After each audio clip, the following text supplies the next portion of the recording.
Shri N.P. Chekuti ಅವರೇ, Shri Joseph C. Matthew ಅವರೇ.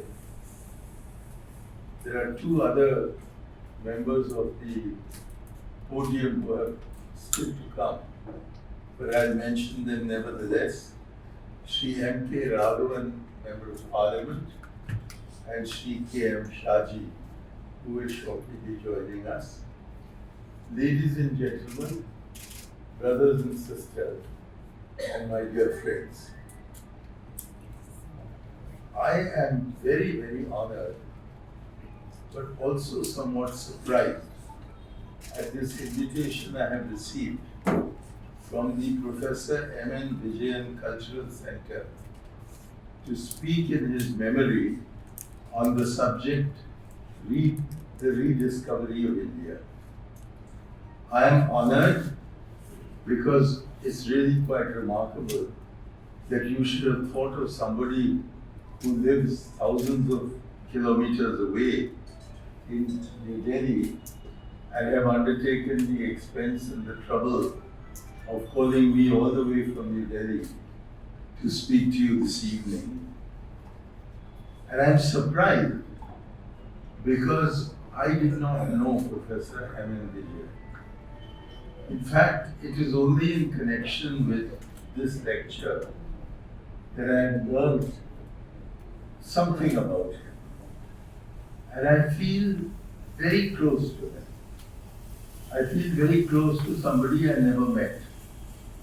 Because it seems to me that the kind of independence of mind that he had, the freedom of expression that he indulged in, his refusal to be disciplined by his own party, his readiness to walk out of it and make his own path in the world, are all so close to my own way of thinking, my own way of acting, that I feel as if I had known Professor M.N. Vijayan all my life. And this, despite the fact that I never met him. I only hope my end doesn't come as suddenly and unexpectedly as his did. But that is not in my hands. That fate will decide. But I do think the kind of philosophy and thinking that Professor M.N. Vijayan and people like him have displayed are absolutely essential to keep our democracy vibrant.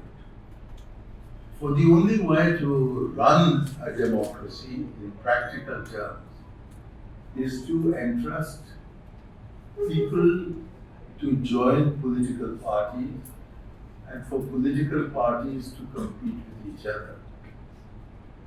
But political parties are composites.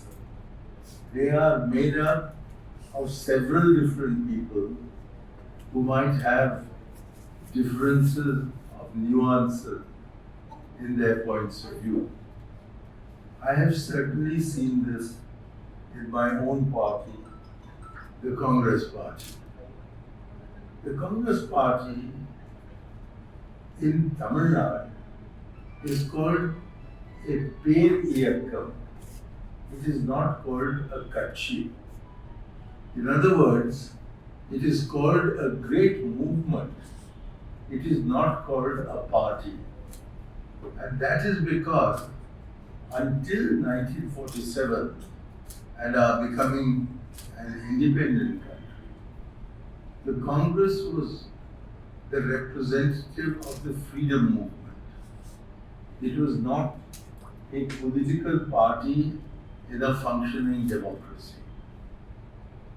And that is why perhaps Mahatma Gandhi said that the Congress has finished its role and now should dissolve itself.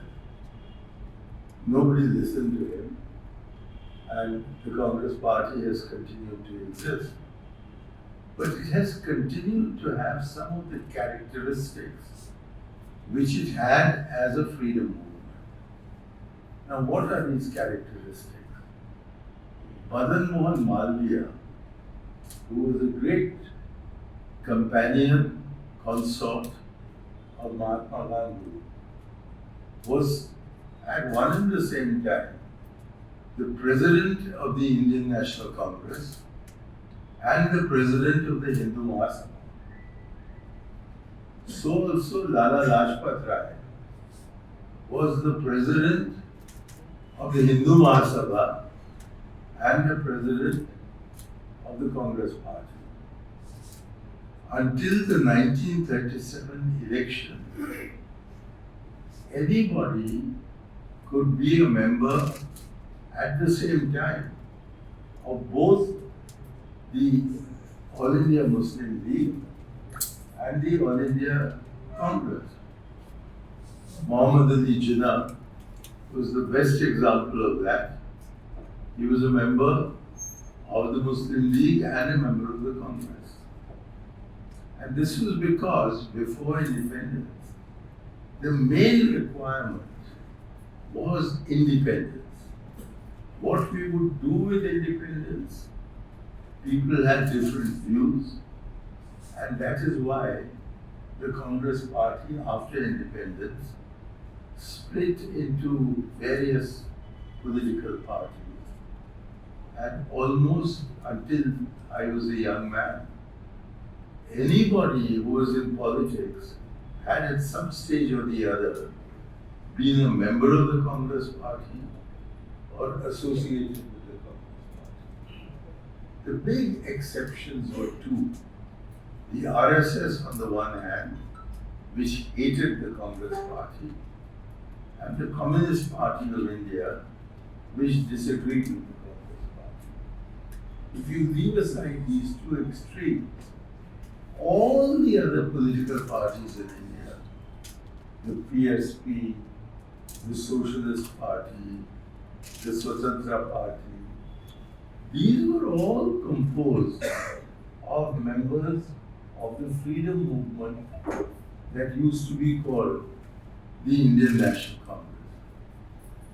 So there is a tendency within my party even now to hold several different points of view at the same time, to argue about these points of view, and then try to come to a consensus, which the High Command then announces as the party line.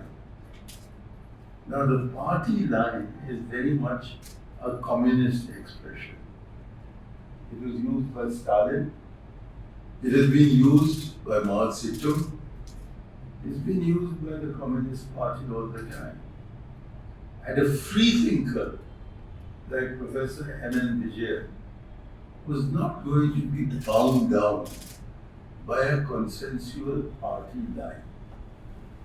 He believed that if he disagreed with the party line, it was his duty to explain why he did not accept the party line.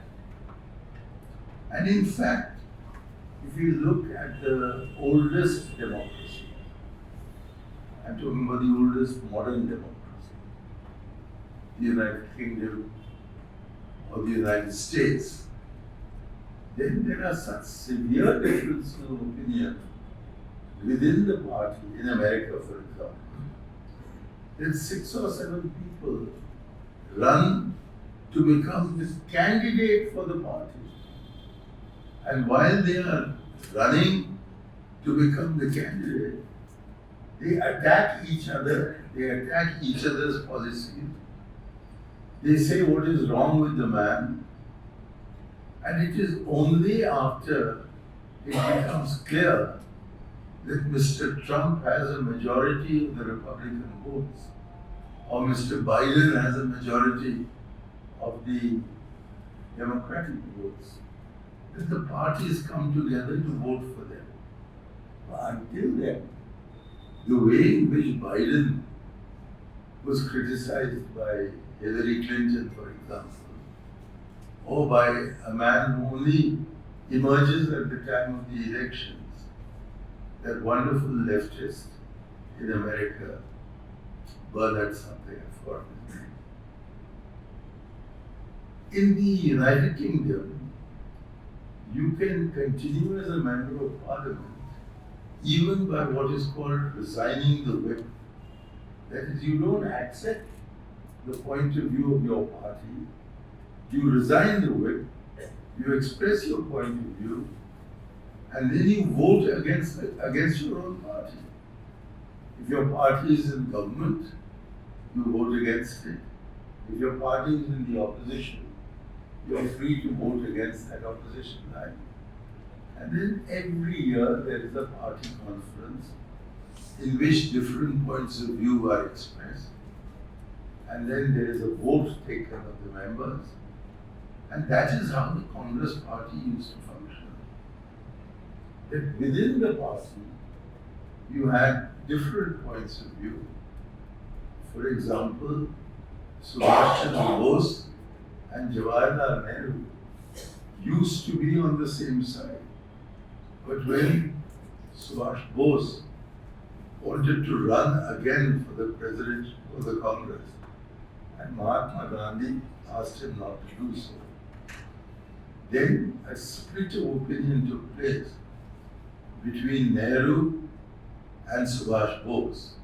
And all the letters they exchanged, running sometimes to 27 pages, 27 printed pages.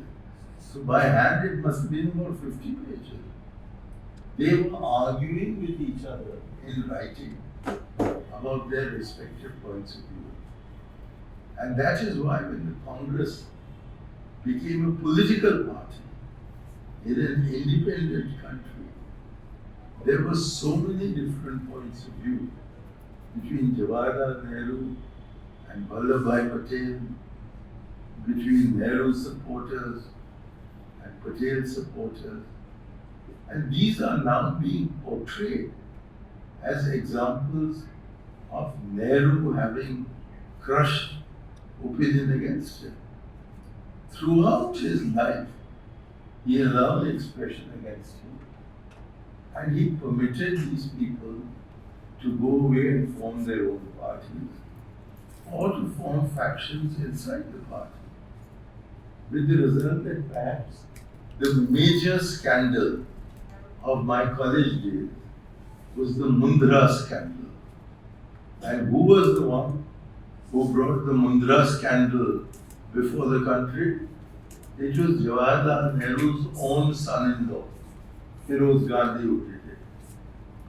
So there was a time when India's democracy was very similar in some ways to democracy as it was known in the United Kingdom or the United States, that you formed a broad coalition that was called a political party, and within that you could express different nuanced points of view.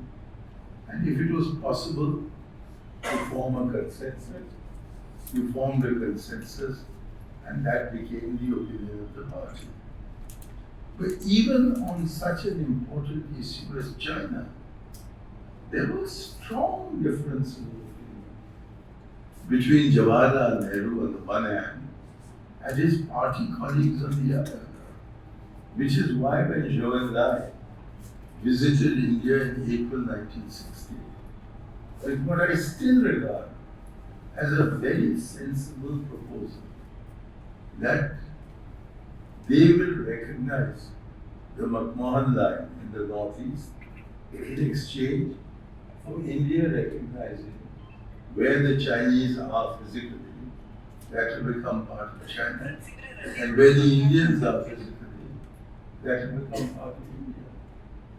But Nehru was so uncertain of the opinion of his colleagues that he made Zhou and I go from minister to minister, to Morarji Desai, to Jagjeevan Ram, to each of these people, G.B. Pant, and find out, talk to them directly, and discover that Indian opinion was not in favor of those peace proposals. And of course, we saw the consequence. There was war, and there were 30 years or more of India-China difference, and Rajiv Gandhi attempted to resolve them. For 35 years, we had peace and tranquility. And then with the arrival of Mr. Modi, who was saying one thing to Biden and another thing to Xi Jinping, and their representatives discovered that something was being said to one which was not being said to the other, or being said to the other which was not being said to the one. And that is what led to Galwan Valley and the standoff that we now have in the high Himalaya. So therefore, Professor M.N. Vijay was a representative of the true democratic spirit, where you belong to a party because you broadly agree with it. But you're a Democrat because if on specifics, if you don't agree, you explain why you don't agree. Now, political parties don't like people who say something in public which goes against the party line.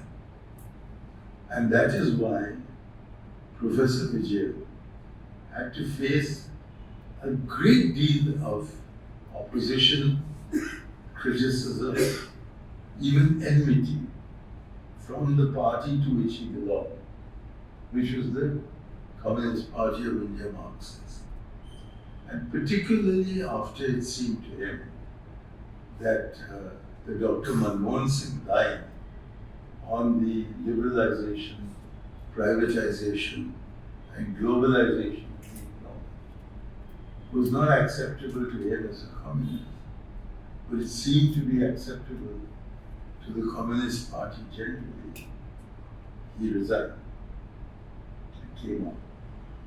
There's another very good example of that. It was Somnath Chatterjee. Somnath Chatterjee was a highly respected communist member of parliament who was elected and re-elected 9 times altogether. And therefore, he was made the Speaker of the House. And when he was the Speaker of the House, the Communist Party decided to oppose the India-US nuclear agreement. And they told the Speaker to resign his post and cast his vote against the Indo-US nuclear deal. But Chatterjee said that in order to get elected as Speaker, I have resigned from the Communist Party. You can't be a member of a party and the Speaker of the House. So I have resigned my position. So why should I follow the party line now? I'm not going to vote one way or the other unless I have to do a casting vote. But that, of course, never happened. And it was an example of a man who had attained a high office through the good offices of his party, but then put his constitutional duty above his political affiliations. So we need people like Professor Vijay who have an independent point of view and are not afraid to place it before the public. People like M.N. Vijay are called mavericks. And I am proud to say that my autobiography is called Memoirs of a Maverick, because I regard myself as a maverick in the Congress Party. I express my point of view. I don't think that makes me anti-Congress or non-Congress. So I continue in the Congress Party so long as the Congress Party doesn't throw me out.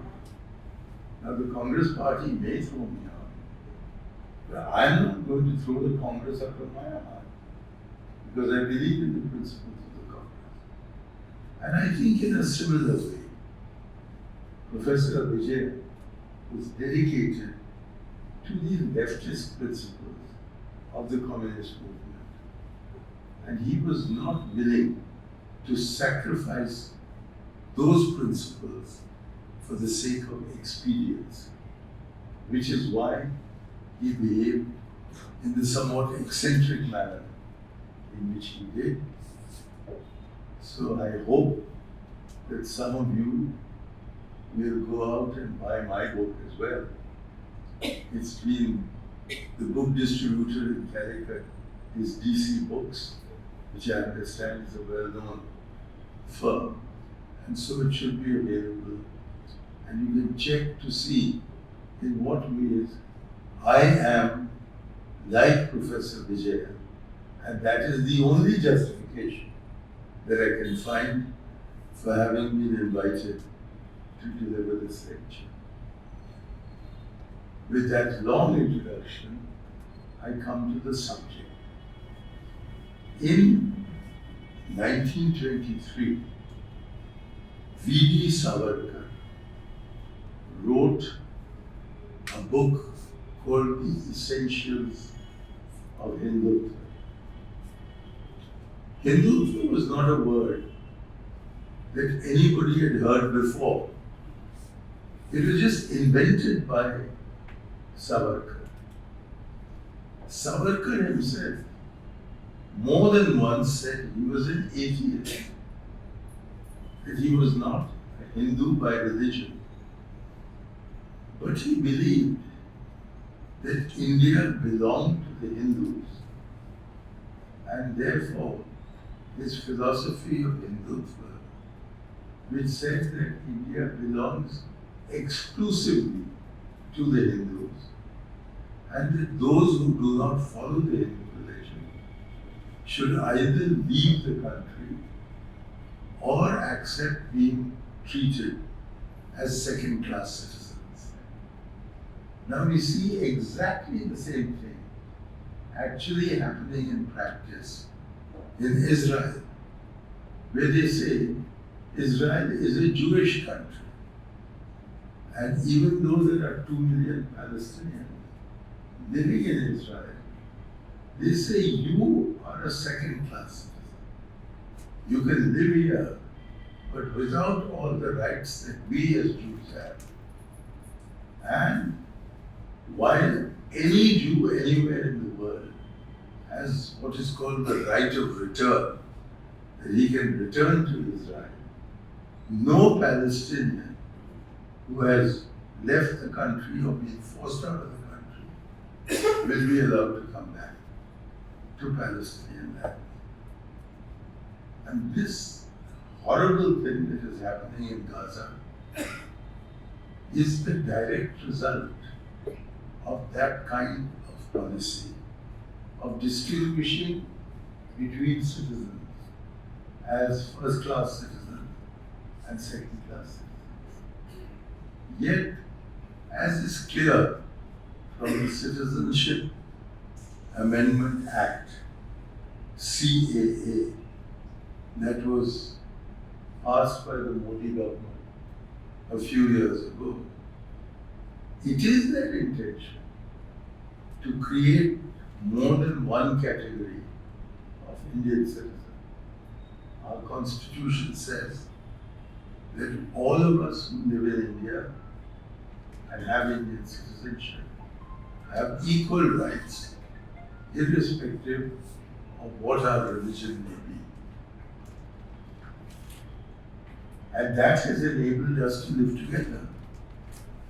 Because if you're, particularly I'm thinking of the Muslim community, they had an option which no non-Muslim had. They had the option of going to Pakistan. And many of them rejected that option.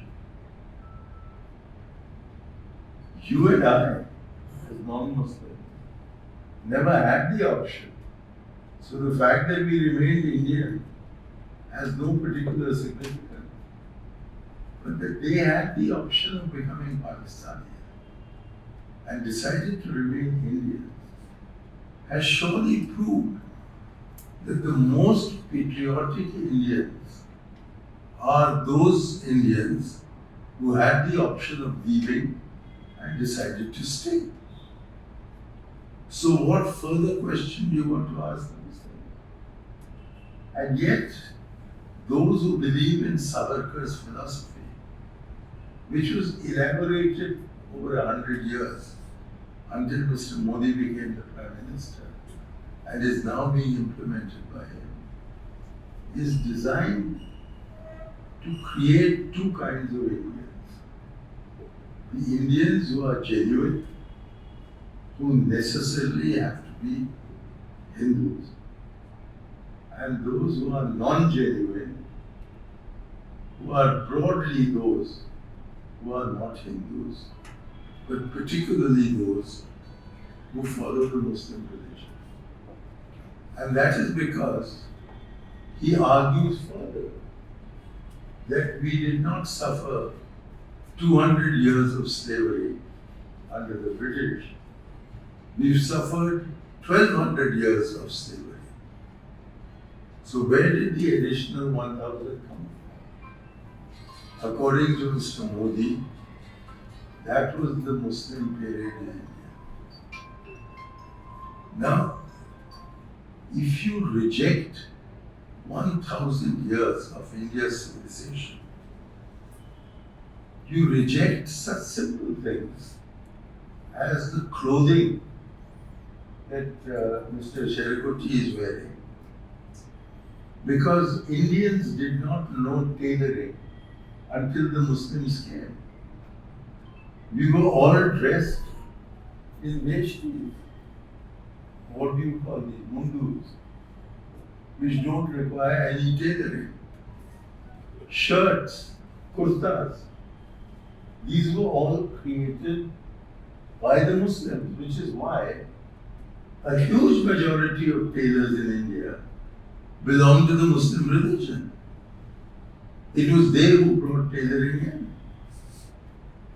It was they who fine-tuned miniatures to make the Mughal miniature tradition one of the most important heritages of India. Do you know what is the origin of the word Hindi, which is regarded as the main language of India? It's sometimes wrongly called the national language.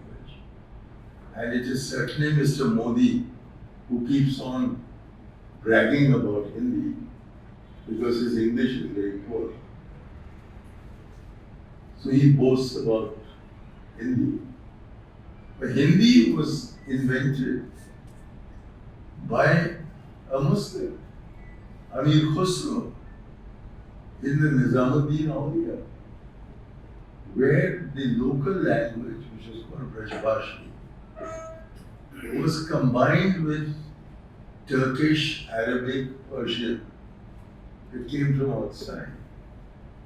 And over a period of time, it acquired a linguistic character of its own, which is today called Hindi. So the Hindi national language is a Muslim inheritance of India. And are you going to deny that Muslim inheritance? Equally, Urdu means cap. Why did that word come? It was because the soldiers in the camp could not speak proper Persian, which was the official language of the court, because they were Indians who spoke a local language. And it was not till the end of the 18th century that Mir Taqi Mir became the first Urdu poet. Urdu is a language which has a vocabulary that is drawn from West Asia and Central Asia. But its structure is the same as Hindi, which is why Indians and Pakistanis are able to fully understand each other, although the Indian is speaking Hindi and the Pakistani is speaking Urdu. How can Urdu not be regarded then as part of our heritage? Our music, our instruments of music, they all come from the Middle Ages, when there were Muslim kings on the throne of Delhi. The poetry of our country, particularly of the northern part of our country, has been heavily influenced by what Richard Eaton calls India in the Persianate age. Because just as I'm speaking English and you're following me, at least I hope you're following me, had I been speaking 2 centuries earlier, I would have been speaking in Persian. It is the language of India. Today, there are more Indians who speak English than Englishmen who speak English.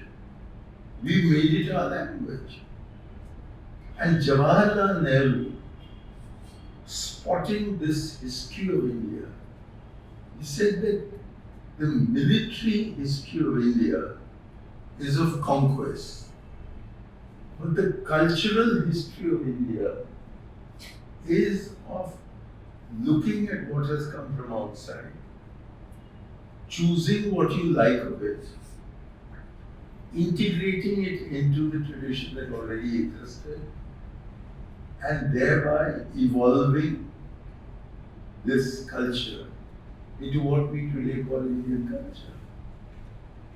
Mr. Modi thinks that Indian culture stopped in 711 AD when Muhammad bin Qasim landed at Thatta in what is now Pakistan. It's completely wrong. Indian culture has flourished in these 1200 years of slavery to the point that it is almost impossible to separate the non-Sanskritic strands from the Sanskritic strands. And what is furthermore, Sanskrit was the language of the elite. Local languages, local practices, local beliefs work their way into what is called the Sanatana Dharma. It was Adi Shankara from Kerala who brought back Hinduism or Vedic Hinduism as a major religion in India. But until Adi Shankara in the 9th century AD, we were a Buddhist country. We were either Buddhist or we were Jain. Except in parts of India, there was some revival every now and then. But by and large, from the time of Ashoka in the 3rd century BC to Adi Shankara in the 9th century AD, India was by and large a Buddhist country, and that is why people like Aiyar came from China to understand Buddhism in India. And Buddhism got exported from India to Sri Lanka, to Tibet, to China, even to Japan, all over Southeast Asia. Greater India was partially Hindu because of the Shora Empire of Tamil Nadu, and largely Buddhist in the impact that it had. Now, do you want to deny all this? Do you want to say this is not part of your heritage? Let's come to the final example. If you do a children's quiz, then you say, where is the Tower of Pisa? They tell you Italy. You ask, where is Big Ben? They'll tell you London. If they ask, where is the Taj Mahal? Will they say Pakistan? Is the Taj Mahal not a part of our heritage? Is Ajanta a part of our heritage or not? Because Ajanta is Hindu. But when you go to Ajanta, you also go to Ellora. And Ellora is undoubtedly. So if you wander around this country and accept its full culture, it has some Buddhist elements, some Muslim elements, some Christian elements, some Jewish elements, some Parsi elements, a very important Sikh element, and you have Hindu elements. We are a composite country. And the whole purpose of Jawaharlal Nehru writing his discovery of India was to show that we are a composite of all the influences that have come into India since the beginning of time. In fact, he quotes one important verse from the Rig Veda, very early in his book. That verse goes in English translation, after describing nature, mountains, trees. He says, who created all this? Says the Rig Veda. Who created all this? And it gives the answer, only he knows. And then it gives the punchline, perhaps even he does not know. So the main characteristic of Hinduism is skepticism. You keep asking questions. You keep saying, it's not this, it's not this, it's not this, it's not this. And when there is nothing left to say, you say, that may be God. That is the Vedic prescription.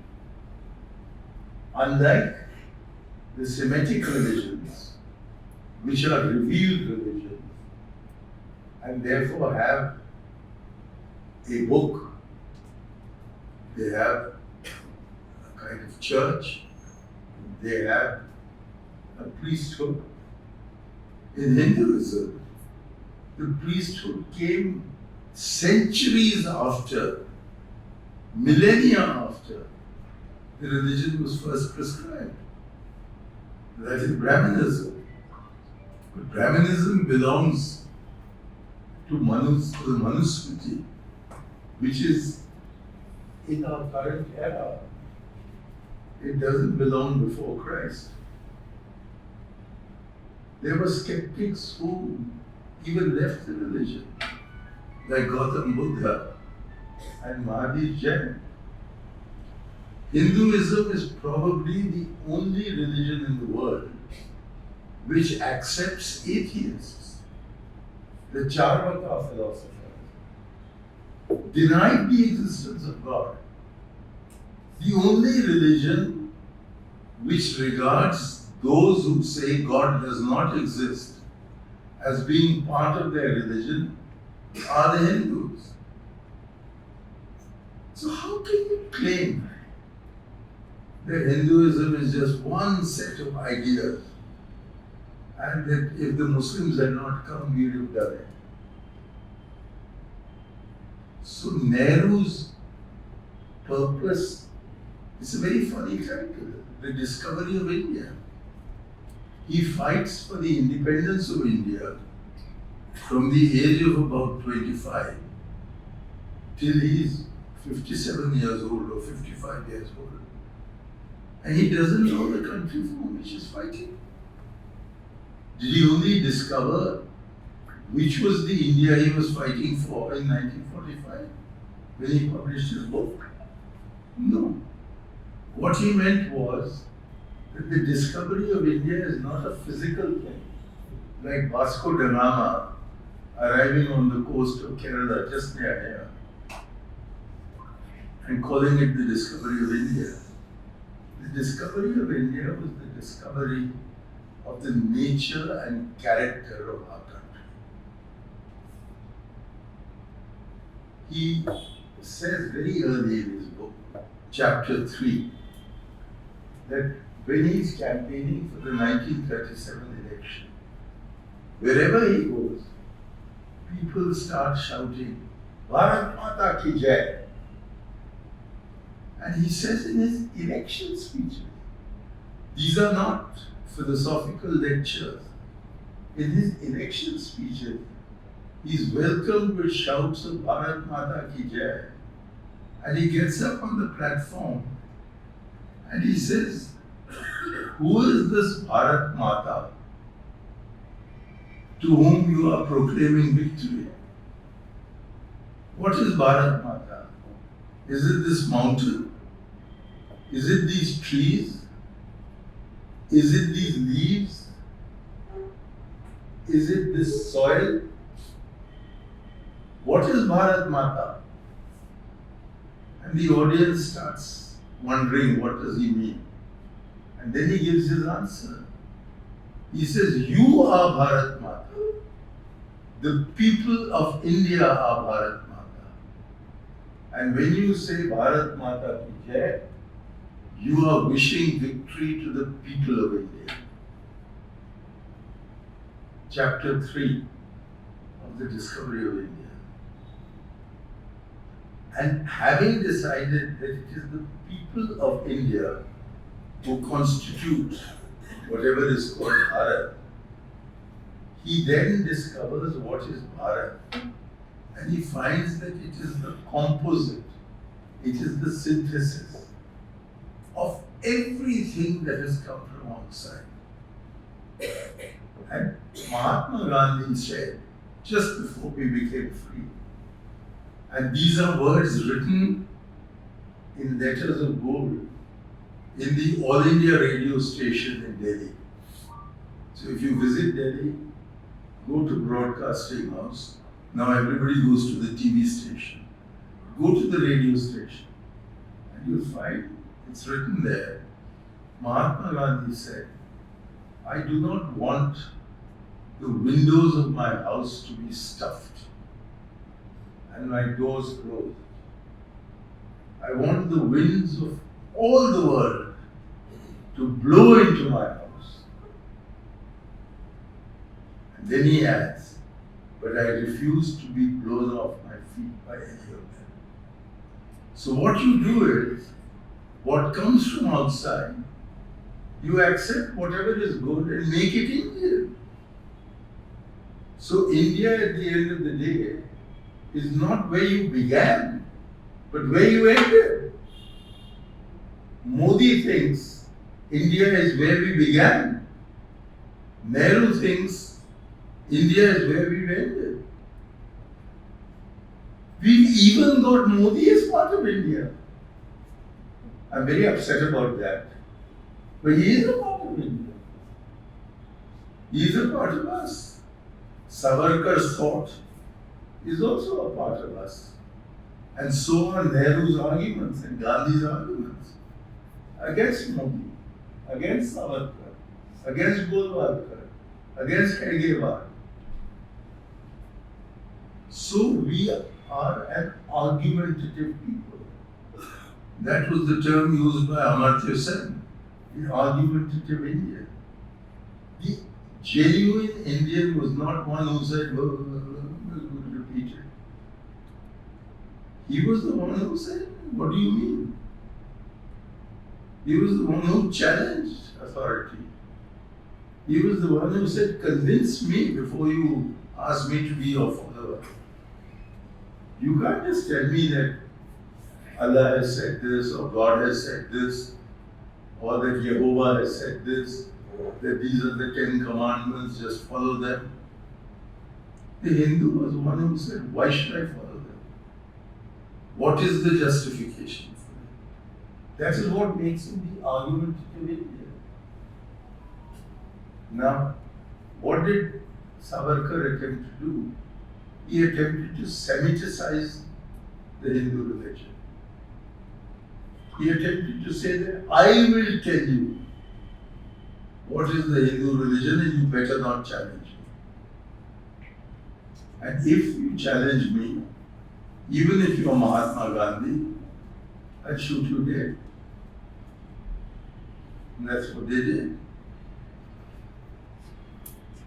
So it was the discovery of India by Gandhi, who held he was a sincere Hindu. But in his prayer meetings, he always included verses from the Quran and sayings from the Bible and other religions, because he believed like a true Hindu, that God may be one, but there are many paths that lead to it. And his best friend was a man who said, was born in a Hindu family, but proclaimed himself an atheist, Jawaharlal Nehru. Nehru never said he was a Hindu. In fact, on one occasion, when I was posted in Pakistan, there was a Jamaat-e-Islami newspaper called Jasara, which ran an item from the Middle East News Agency about something that all of us came to learn about later. But at that time, it was something of a scoop, that there were differences developing between Maneka Gandhi and Indira Gandhi after Sanjay Gandhi's death. Talking about this, the Jasarat newspaper wrote that if this is the condition of a young widow in India's major Hindu family, can you imagine what the condition of the ordinary Hindu widow is? This was the editorial. When I read it, or it was translated for me from Urdu, I rang up the editor of Jasarat and I said, I want to come and see. So he gave me time. When I went to see him in his office, I said, I haven't come to see you. I want you to call everybody in your office. So he said, all my correspondents. I said, your correspondents, your editors, your printers, your chaprasis, I just want to call everybody. Call them all in. Then I told this gathering that Nehru was, of course, a Hindu. And he was married to a Hindu called Kamla Nehru. That they had one daughter, Indira, who married a Parsi. And between the two of them, they had two children. One of whom married a Sikh, one of whom married a Christian. So I said, what do you mean by your editorial that this shows the condition of Hindu widows? And they all applauded. Because for them it was inconceivable that in the leading family, you'll have Sikhs, you'll have Parsis, you'll have Christians, and the country accepts that you are the leading family of the country. Where else will it happen? And it is not surprising, therefore, that a Hindu is today the Prime Minister of India. We have carried our culture onto their shores. It is the revenge that the empire has taken. The empire has struck back. So this is India. And this is the India that is being buried by the current dispensation. Which is why we need a rediscovery of India.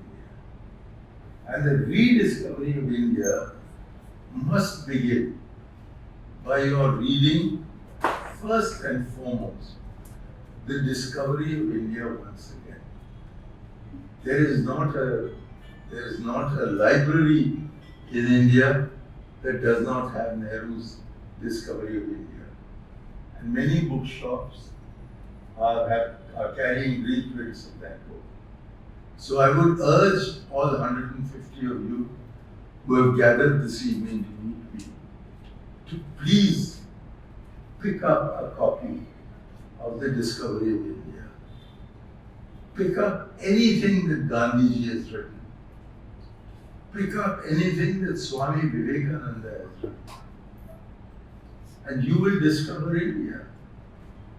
That is the true India, not the rubbish that Savarkar wrote and Golwalkar wrote and Hedgewar propagated, nor what is being bruited about today. Imagine asking for a Shankar from my constituency. A Shankar, that is the symbol of sovereignty which one king gives to another king when the new king comes. Are the prime ministers of India kings? That they should be given a Shankar? Is the speaker a representative of the Indian monarchy? Maharaja Dhiraj Narendra Modi? Or is Parliament the home of democracy? The rediscovery of India will have to involve a relook at that Shankar, which is a symbol of monarchy. We've got rid of the Maharajas. I'm told the poor Zamorin of Calicut lives in a small flat somewhere here. And he doesn't even have a privy purse now, because Indira Gandhi took it away from him. He probably has to earn his own living. And yet, in the 21st century, a Sengal is brought from Mayiladuthurai and brought to Delhi and placed beside the speaker.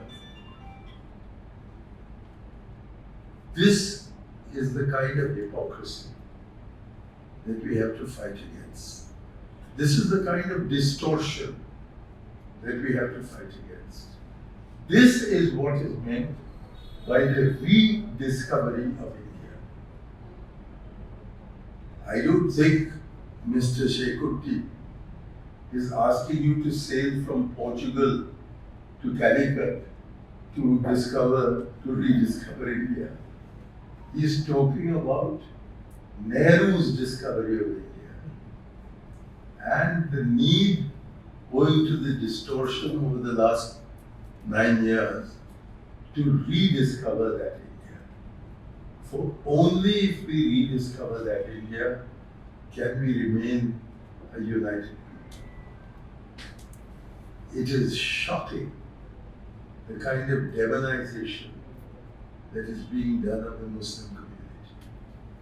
The lynching, the daily abuse, expressions like "जबकि मुंडे की गदा काटेगा, तब जय Shri Ram चिल्लाएगा." Is this the language of a civilized India?